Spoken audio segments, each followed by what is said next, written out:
کیا فرض نماز کے بعد دعا قبول ہوتی ہے؟ انس صاحب گجرات سے پوچھتے ہیں، جیسا کہ آپ نے بتایا کہ فرض نماز کے بعد انفرادی اور اجتماعی دعا دونوں طرح سے دعا کرنا ثابت نہیں ہے، تو فرض نماز کے بعد جو دعائیں قبول ہوتی ہیں وہ کون سی دعائیں؟ حدیث میں آتا ہے کہ سب سے زیادہ دعا جو قبول ہوتی ہے فرض نماز کے بعد ہوتی ہے، لیکن دوسری حدیث میں ہمیں جو اس حدیث کی تفسیر ملتی ہے کہ نبی صلی اللہ علیہ وسلم نے ان حدیثوں پر کیسے عمل کیا، صحابہ نے کیسے عمل کیا، تو ہم نہیں دیکھتے کہ نبی صلی اللہ علیہ وسلم فرض نماز کے بعد ہاتھ اٹھا کے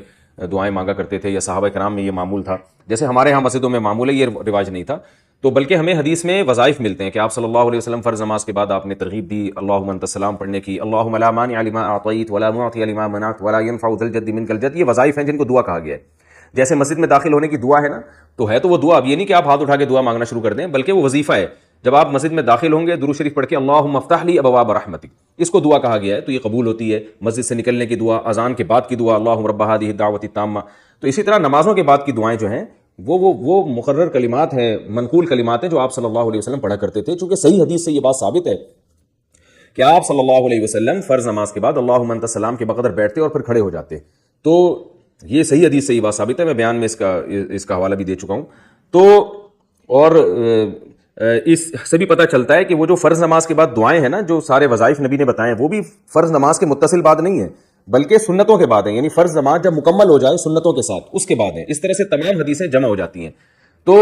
کیونکہ دوسری حدیث میں آ رہا ہے کہ آپ اللہم انت السلام کے بقدر بیٹھتے تھے، اور ایک حدیث میں آ رہا ہے کہ اللہم لا مانع لما اعطیت پڑھتے تھے، اسی طرح حدیث میں آتے آیت الکرسی پڑھنے کی بھی ترغیب ہے۔ تو علماء نے دونوں طرح کی حدیثوں کو جمع کر کے یہ کہا ہے، جو محقق علماء ہیں، کہ فرض نماز کے بعد آپ اللہم انت السلام کے بقدر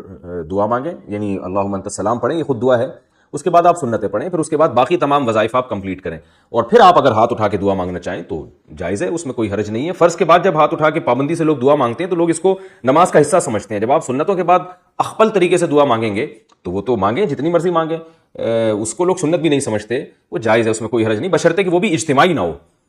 کیونکہ اجتماع کے لیے ثبوت چاہیے۔ کبھی کبھار اجتماعی ہو جائے وہ تو فرض کے بعد بھی ہو سکتی ہے، کبھی کبھار لوگوں کو تعلیم دینے کے لیے، معمول بنانا ٹھیک نہیں ہے، تو ہم معمول کے خلاف ہیں کہ اس سے لوگ اس عمل کو سنت سمجھتے ہیں۔ اور فقہا نے بھی اس کا تذکرہ نہیں کیا اس دعا کا، بلکہ اس کے خلاف تذکرہ کیا ہے۔ فتاوی عالمگیریہ جو فقہ حنفی کی مشہور کتاب ہے، اس میں صاف لکھا ہوا ہے کہ امام کو چاہیے کہ نماز کے بعد اللہم انت السلام ومنک السلام تبارک یا ذا الجلال والاکرام اتنی دیر بیٹھے اور پھر کھڑا ہو جائے۔ وہاں بھی یہ نہیں ہے کہ دعا مانگے ہاتھ اٹھا کے۔ تو ہماری جو عربی فتاوی ہیں ان میں بھی یہی لکھا ہوا ہے، اور قرآن یعنی احادیث میں سے بھی یہی بات ثابت ہے، تو اس لیے ہماری رائے ہے۔ باقی یہ اختلافی مسئلہ ہے، لوگ اگر اس پر کچھ علماء اس کے خلاف چل رہے ہیں تو کسی عالم کی شان میں گستاخی جائز نہیں ہے۔ عوام کو یہ حق حاصل نہیں ہے کہ وہ علماء کی عیب نکالے۔